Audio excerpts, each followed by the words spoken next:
there guys, it's me Sarah from Sarah's Soul Search. One of the top questions that I get asked by viewers is how I convinced my parents to let me go on exchange.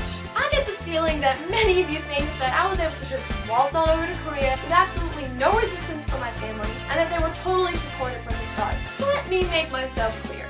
Up until the very last minute, my parents had pretty much decided that I was not and that would never be going. So honestly, it is a miracle that I was able to go at all. I tried out just about every strategy in the books with them, complete with nervous breakdowns, arguments, and all that fun stuff. I had to learn mainly through trial and error, but you're lucky because I'm going to tell you what does and doesn't work when you bring up the possibility of exchange to your family. First and foremost, do not just ask them on a whim outright. As most people know, what one says to their parents and what they actually hear can be two very different things. So if you walk up to your mom or dad and say, "Hey, can I be an exchange student?" they hear, "Hey, can I go by myself to a foreign country to live with strangers and possibly get kidnapped or tortured or killed for an entire year?"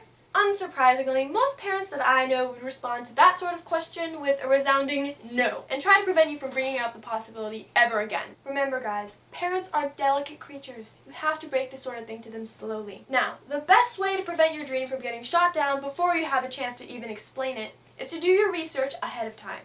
Take a few days or even weeks to research several programs that might be a good match for you. Get facts about each organization's prices, departure dates, interviews, application procedures, student experience, etc. You want to have as much information as possible available off the top of your head when your parents start bombarding you with questions. If you don't know the answer to something that they ask, don't pretend that you do and make a guess.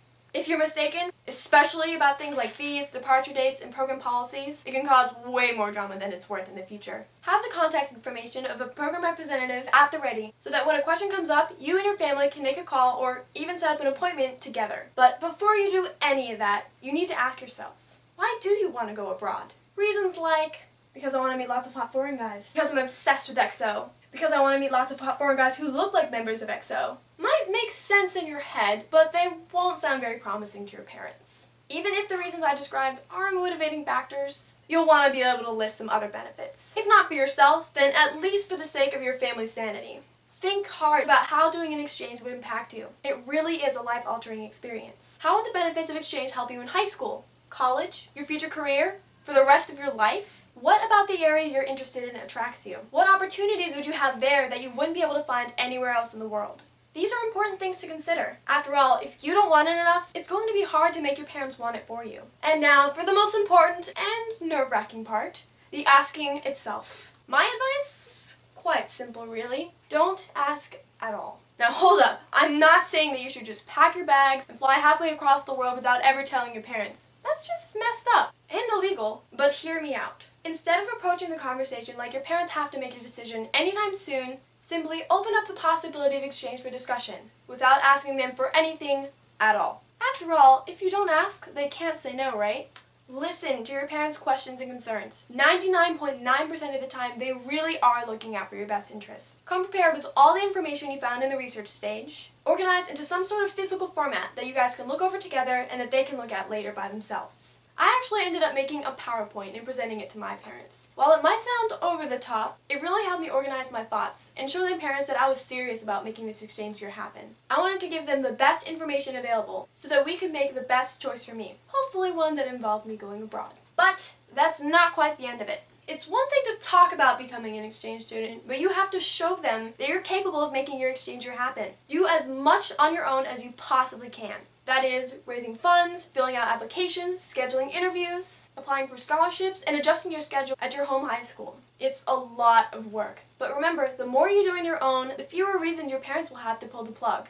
Keep in mind that most exchange organizations start accepting applications about a year prior to departure, so you'll have to start making changes and talking to your family as soon as possible. Another important thing to consider is how your exchange will affect things like college applications, standardized testing, getting your license, etc. I took all of my SATs, filled out all of my applications, and did a couple of my interviews while I was still in Korea. However, if it is at all possible, I highly advise you against doing that. Trust me, it is way more trouble than it's worth. Trying to get a recommendation out of a teacher who lives 10,000 miles away under a 14-hour time difference is no easy task. And the stress that it causes really does take away from the exchange experience. This means that you're probably going to have to start preparing for college earlier and working harder than your peers. It will be difficult, but remember, this is the life that you accepted when you decided you wanted to study abroad. Being an exchange student is fun, but it is also really, really difficult. Your parents won't be able to help you much while you're a world away, though you have to prove to them and yourself that you're capable of being responsible, making good decisions, and carrying them out. Even though we initially disagreed over whether or not sending me to Korea was the best thing to do at the time,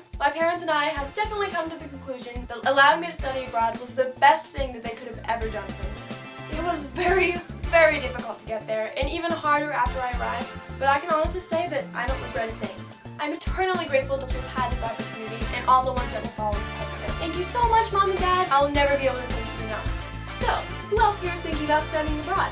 Where are you going? And what programs are you looking at? Let me know in the comment section below. Of course, if you or your parents have any questions, comments, or concerns, I am more than happy to respond to them through my email, sarahsoulsearch@gmail.com, on Twitter, @SEM_soulsearch, or on Instagram, @SarahSoulSearch. To learn more about my exchange in Korea and my plans for the future, make sure to subscribe and check out all the other videos on my channel. As always, thank you so much for watching. I'm looking forward to hearing from you soon.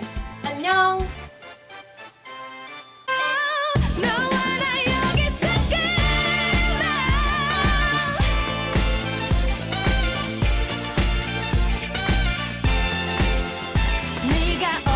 뭘 하던 상관